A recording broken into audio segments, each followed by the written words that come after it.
vamos repercutir um pouquinho mais sobre esse assunto, que desperta muito a curiosidade de tanta gente, não é verdade? E para isso, vamos receber agora ao vivo Ari Martins, que é diretor da Instituição de Astronomia Pleiades do Sul. Vamos lá, deixa eu colocar o Ari aqui na nossa tela para a gente falar um pouquinho a respeito desses depoimentos, não é? Vamos lá. Olá, Ari, boa noite, bem-vindo ao Olhar Digital News. Boa noite a todos, espero poder contribuir aí com o tema. Vamos lá, né, Ari? Pois é, esses depoimentos de hoje são baseados, são relatos, né, que dificilmente podem ser comprovados. Eu queria ouvir de você qual é a sua conclusão dessa audiência e também que leitura você faz desses depoimentos de hoje. Perfeito. Se percebe claramente que os relatos estão cada vez mais extraordinários, digamos assim, né? Cada vez mais polêmicos. E você tem tido recentemente algumas declarações que, enfim, pegaram muita gente de surpresa, mas a gente sabe que é dever nosso ter uma cautela ali diante desses relatos. Até porque todos esses relatos foram prestados, por exemplo, do David Grush, né, ex-agente da inteligência americana, enfim, participou de avaliação dos WOPS, né, que é essa nova sigla, que é fenômeno aéreo não identificado, que a NASA propôs a gente chamar de fenômeno anômalo não identificado também, porque aí já abarca não só fenômenos aéreos, mas fenômenos de anomalias de todas as ordens, né? E o David Grush, por exemplo, ele trouxe relatos bem enfáticos, né, de objetos não humanos recuperados e que os Estados Unidos teria feito ali engenharia reversa com esses artefatos não humanos. Só que ele não tem imagens, ele não foi testemunha ali, ele não foi uma testemunha efetiva desses relatos que ele transmite. Então, a gente precisa ter uma certa cautela, é preciso que as evidências sejam proporcionais ao tipo de relato. Mas os relatos, querendo ou não, eles estão cada vez mais quentes, sim. Pois é, né, Ari? Porque, na verdade, ali são depoimentos, não é? Agora, inclusive, você falou desse ex-agente da inteligência dos Estados Unidos. Você se referiu ao material biológico não humano que ele relatou que os Estados Unidos recuperaram de uma nave alienígena. É um relato bastante discutível. É possível ser comprovado, na sua opinião? Olha, pelo que a gente tem percebido durante anos e anos de investigação, análises perpetradas pelo governo, que é diferente das análises de ufólogos, né? Aqui nós estamos falando de análises com protocolos rígidos, sistemáticos, e toda vez que há alguma coisa que aparenta ter uma origem, para alguns, né, extraterrestre, a gente verifica uma explicação mais terrena. E é possível que, do ponto de vista das probabilidades, esse caso seja mais um deles, né? Evidentemente que no futuro pode ser que um desses relatos, inclusive esse que você citou, desse material biológico não humano, né, possa vir a ser confirmado positivamente, quem sabe. Mas, como ele é um relato muito extraordinário, a gente precisa ter uma cautela maior.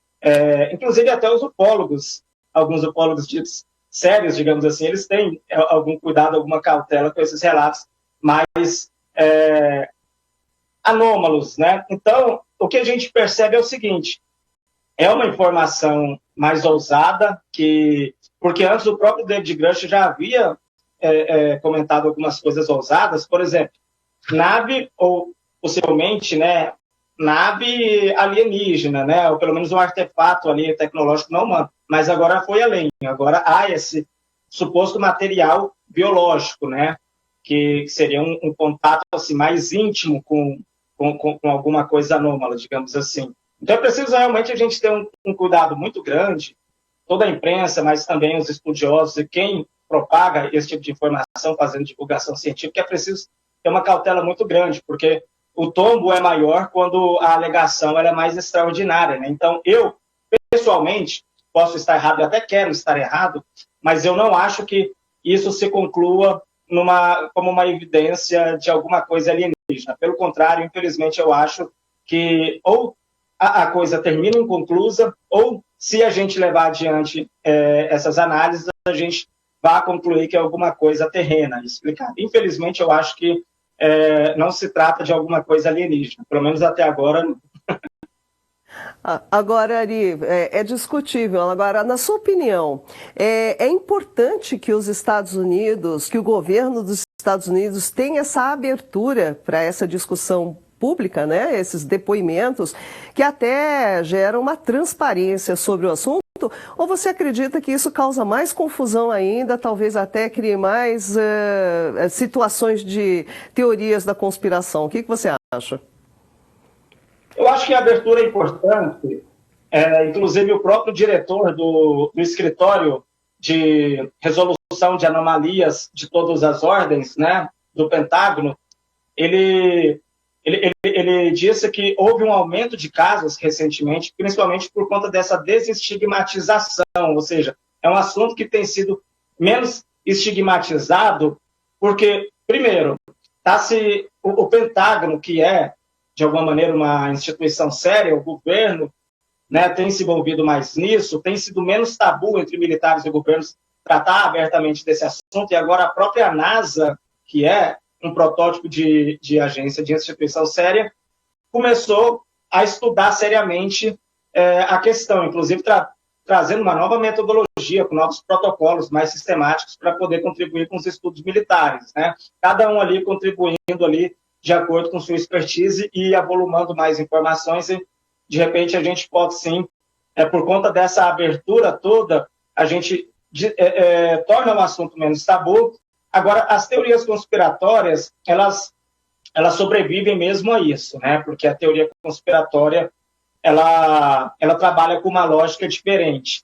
Mas eu acho que diminui sim um pouco, eu acho que aquelas pessoas que estão ali na dúvida sincera, né, se elas se agarram a alguma teoria conspiratória ou se elas não compram essas teorias conspiratórias, essas pessoas que estariam ali mais ou menos no limbo, na dúvida, eu acho que essas pessoas acabam não comprando essas teorias conspiratórias porque há uma abertura maior, uma discussão mais clara, efetiva, não só por parte do governo e dos militares, mas de agências sérias que não se pronunciavam com tanta frequência, né? O Pentágono sempre foi tido como um órgão que estava lá, escondido, querendo proteger essas informações. E, recentemente, o que o Pentágono fez foi vir a público diversas vezes, né? E a própria NASA, que havia já um clamor público há algum tempo de que a NASA se envolvesse mais nisso, e ela resolveu se envolver e entrar de cabeça nisso. Então, isso tudo, todas essas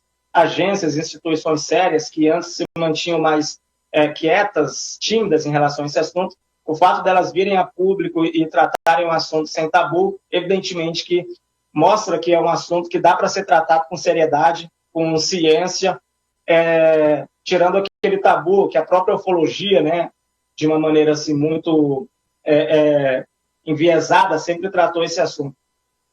Agora, Ari, na sua opinião, a gente tem vários relatos, né, dessas aparições, né, alienígenas ou não conhecidas. A ciência já conseguiu comprovar a origem delas, ou algumas delas? E como que é feita, né, essa análise desses objetos não identificados? A análise é feita da seguinte maneira, né?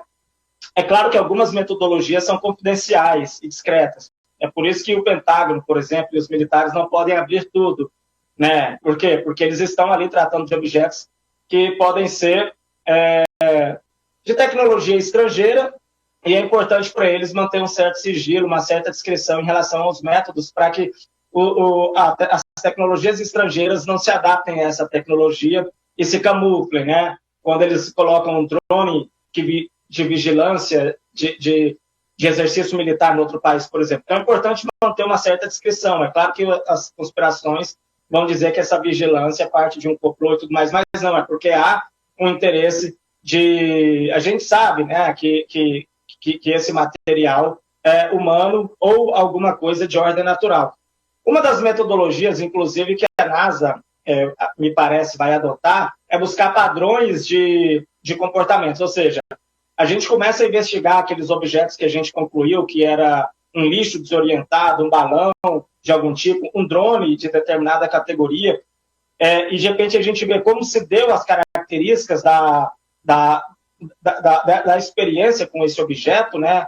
Que o estudo concluiu ser um drone, um balão, não importa o que seja, e das características desse objeto, que inicialmente a gente achava anômalo, e com estudos e maior discussão a gente viu que se tratava de algum objeto específico, um balão, alguma coisa.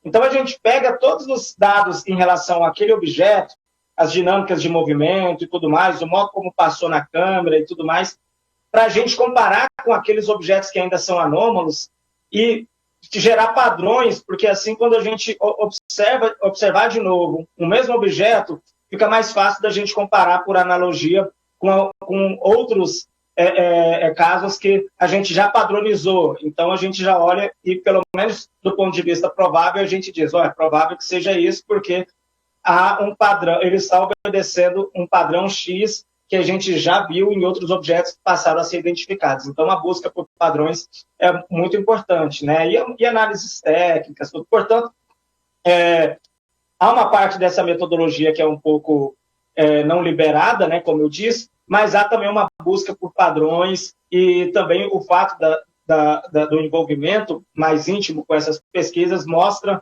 que determinados objetos passam a ser mais familiares, né? Então começa a ficar mais fácil você detectar quando é um balão ou quando é um drone, algum objeto de vigilância de outro país. Enfim, a NASA vai implementar também um pouco uma metodologia que a gente acredita que vai ser mais sistemática. E essa metodologia, os resultados vão ser publicados em revistas científicas sérias para que seja ali analisada pelos pares, né, pelos mesmos especialistas, como a ciência sempre fez, né? Então, enfim, eu acho que são metodologias úteis e aquilo que a gente não descobre não é porque o objeto é anômalo do ponto de vista de ser indescritível. Muitas das vezes, quando a pesquisa termina inconclusa, é porque não tivemos dados suficientes, não porque o objeto realmente é muito extraordinário. Tá certo. Bom, vamos acompanhando aí o desenrolar desses depoimentos e o que mais vai ser revelado, não é verdade, Ari? Bom, conversamos aqui com Ari Martins, que é diretor do Instituto de Astronomia Pleiades do Sul. Muito obrigada, Ari, pela sua participação e pelas informações aí sobre esse dia tão importante aí de depoimentos nos Estados Unidos. Muito obrigada. É verdade, agradeço e estamos sempre à disposição. Boa noite. É isso aí, pessoal. Pois é, muita discussão a respeito. Vamos acompanhando o desenrolar desses depoimentos que aconteceram lá nos Estados Unidos.